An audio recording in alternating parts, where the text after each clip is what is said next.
আজকের দিনটা হয়তোবা কঠিন, কালকের দিনটা হয়তোবা আরো বেশি কঠিন হবে, কিন্তু আগামী পরশু অনেক বেশি সুন্দর হবে। তবে দুর্ভাগ্যবশত বেশিরভাগ মানুষই আগামীকাল সন্ধ্যায় গিয়ে হাল ছেড়ে দেয়। যদি তোমাকে প্রশ্ন করি, তুমি কি এটা বিশ্বাস করো যে ভাগ্য আছে? যদি তোমাকে প্রশ্ন করি যে তুমি কি এটা বিশ্বাস করো প্রত্যেকটা মানুষের জীবনে যেটা ঘটে সেটা শুধুমাত্র ভাগ্যের ফলেই ঘটে থাকে? যদি তোমাকে প্রশ্ন করি যে তুমি কি এটা বিশ্বাস করো এ পৃথিবীর কোনো মানুষের ভাগ্যই পরিবর্তন হওয়া সম্ভব নয়, তুমি কি এগুলো বিশ্বাস করো? যদি তোমাকে প্রশ্ন করি তাহলে তোমার উত্তর কি হবে? তাহলে তোমার জবাব কি হবে? না, তুমি যদি প্রশ্নটা আমাকে করো, আমি বিশ্বাস করি যে ভাগ্য আছে, কিন্তু ভাগ্যের দোহাই দিয়ে হাত গুটিয়ে বসে থাকাই আমি বিশ্বাসী নই।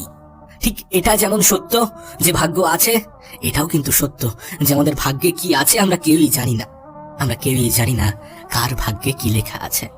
তাই কোনো স্থানে কোনো কাজের ক্ষেত্রে ভাগ্যের দোহাই না দেওয়াটাই ভালো। তার কারণ এটা কিন্তু নয় যে তুমি যেখানে থেমে যাচ্ছ সেটাই তোমার ভাগ্যের ফল। আমাদের কি সেই অধিকারটা আছে? আমরা নিজেরা কিভাবে নিজেদের ভাগ্যকে ডিসাইড করতে পারি?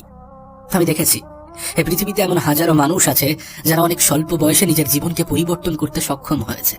আবার এই পৃথিবীতে এমন হাজারো মানুষ আছে যারা নিজের জীবনকে অনেক দেরিতে পরিবর্তন করেছে, কিন্তু করেছে। তাদের মাথায় এমন প্রশ্ন আসতেই পারত যে আমার দ্বারা হবে না, আমার ভাগ্যে মনে হয় এটাই লেখা আছে। অনেকে বলে না যে ভাগ্য পরিবর্তনশীল নয়, কিন্তু আমি এই শব্দে বিশ্বাস করি না। আমি মনে করি সৃষ্টিকর্তা চাইলে ভাগ্যও পরিবর্তন হওয়া সম্ভব, যেটা তুমি মেহনতশীল ব্যক্তির ক্ষেত্রে দেখতে পাবে। আমি দেখেছি এই পৃথিবীর অনেক মানুষ ভাগ্য যে পরিবর্তন হয় না এটাকে ভুল প্রমাণ করেছে, নিজের অতীতকে ভুল প্রমাণ করেছে, মানুষের বিশ্বাসকে ভুল প্রমাণ করেছে।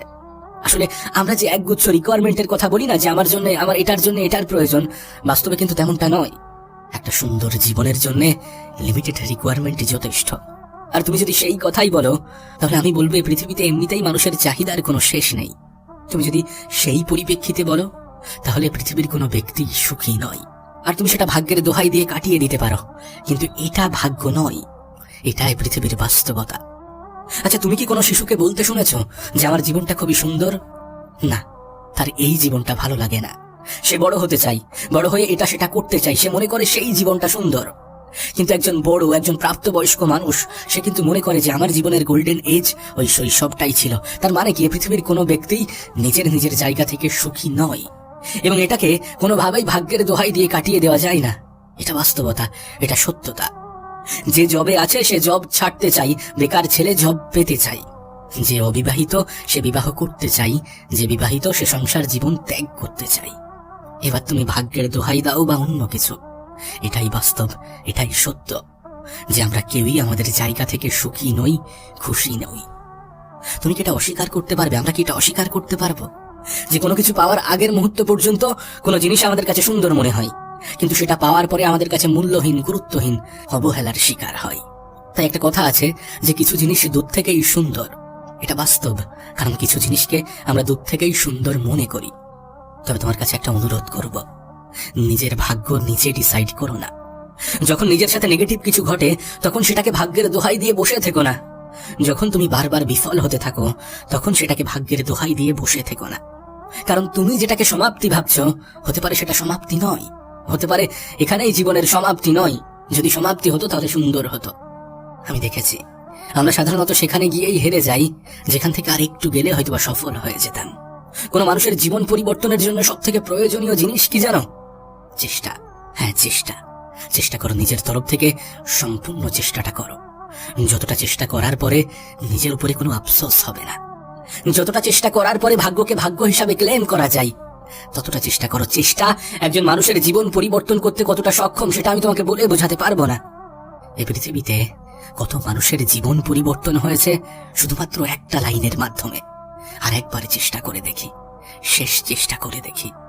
আমি জানি না তুমি কেমনটা বিশ্বাস করো, আমি জানি না তোমার বিশ্বাসটা কেমন, কিন্তু সত্যি বলতে মেহনতশীল ব্যক্তিদের এ পৃথিবীর পরিচালক কখনো নিরাশ করেন না। তুমি এটা বিশ্বাস করো বা না করো, আমরা এটা বিশ্বাস করি বা না করি, তাতে কোনো যায় আসে না। এটা বাস্তব, এটা সত্য। আমরা কেউই নই আমাদের নিজেদের ভাগ্য ডিসাইড করার মতো। আর সত্যি বলতে বাস্তবতা তো এটাই যে আমরা কেউই জানি না আমাদের ভাগ্যে কি আছে, কোনটা আমাদের ভাগ্য এবং কোনটা নয়। যেটাকে আমরা ভাগ্য ভাবছি হতে পারে সেটা ভাগ্য নয়, এমনটা হতেই পারে। আর এমনটাই হয়, কারণ কিছু মানুষের জীবনে সফলতা বলো বা সুখ একটু দেরিতে আসে, তবে নিশ্চয়ই আসে।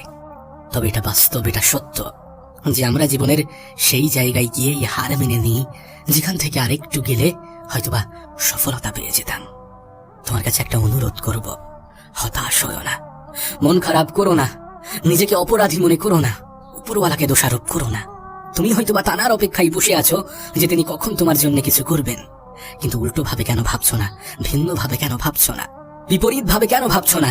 তিনি হয়তোবা তোমার অপেক্ষায় বসে আছে যে তুমি কখন শুরু করবে, তুমি কখন নিজের তরফ থেকে সম্পূর্ণ চেষ্টাটা করবে। এমনটাও তো হতে পারে, এমনটাও তো হয় নাকি? তোমাকে একটা কঠিন বাস্তবতা বলবো, তুমি দেখবে যখন আমাদের সাথে পজিটিভ কিছু ঘটে তখন কিন্তু সেটাকে আমরা ভাগ্যের দোহাই দিই না, আমরা সেটা ভাগ্য হিসাবে মানতে চাই না। ভাগ্যের গল্পটা তখনই আসে যখন আমাদের সাথে নেগেটিভ কিছু ঘটে, খারাপ কিছু ঘটে। না তুমিই বলো এটা কতটা গ্রহণযোগ্য? আমরা পজিটিভ জিনিসকে নিজেদের যোগ্যতা বলে মনে করি, আর নেগেটিভ কিছু ঘটলে সেটা ভাগ্য। এটা কতটা গ্রহণযোগ্য হতে পারে? না, এটা আমাদের ভাগ্য নয়, বরং এটা আমাদের দুর্বলতা, আমাদের মনের দুর্বলতা। এমনটা কিন্তু নয় তুমি আমি যাকে ভাগ্যবান মনে করছি সে কখনো মেহনত করেনি। জুয়া খেলে জেতা টাকা কিন্তু মানুষের হাতে থাকে না, অবশ্যই তারা মেহনত করেছে। মেহনত হয়তোবা গোপনে করেছে, সফলতা মানুষের চোখে ধরা দিয়েছে। তোমার ক্ষেত্রেও তেমনটাই হওয়া উচিত, আমাদের ক্ষেত্রে তেমনটাই হওয়া উচিত। মেহনত গোপনে করো, যেন তোমার সফলতা সকলকে তাক লাগিয়ে দেয়, যেন তোমার সফলতাকে সকলে ভাগ্যের দোহাই দিয়ে দেখায়। না, এটা বাস্তব, এটা সত্য যে আমাদের মেহনত কেউ দেখে না। মানুষ আমাদের মেহনত, আমাদের চেষ্টা দেখে না, দেখে আমাদের রেজাল্ট, আর সেটার ভিত্তিতে আমাদের ক্ষমতা বিচার করে। কিন্তু এটাও বাস্তব যে কে কি ভাবলো তাতে কোনো যায় আসে না। তোমার বাড়িতে চাল ফুরিয়ে গেলে তার বাড়ির সাহায্য তোমার বাড়িতে পৌঁছাবে না, তাহলে তার চিন্তা ভাবনায় তোমার কেন যায় আসবে? এই মানুষগুলোও পরিবর্তন হয়ে যাবে যখন তোমার জীবনটা পাল্টে যাবে। আর তোমার জীবন পাল্টানোর জন্য তোমার নিজের মধ্যে পরিবর্তন আনা উচিত, চেষ্টা করা উচিত, স্বপ্ন দেখা উচিত। স্বপ্ন একজন মানুষকে বাঁচিয়ে রাখে। অনেকে বলে স্বপ্ন দেখো না, যদি পূরণ না হয়।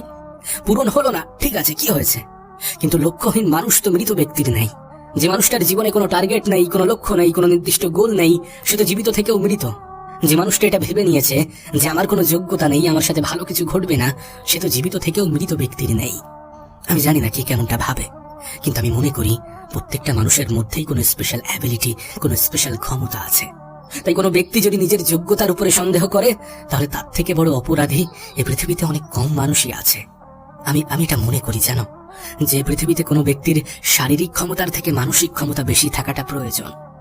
আজকের দিনটা হয়তোবা কঠিন, কালকের দিনটা হয়তোবা আরো বেশি কঠিন হবে, কিন্তু আগামী পরশু অনেক বেশি সুন্দর হবে। তবে দুর্ভাগ্যবশত বেশিরভাগ মানুষই আগামীকাল সন্ধ্যায় গিয়ে হাল ছেড়ে দেয়।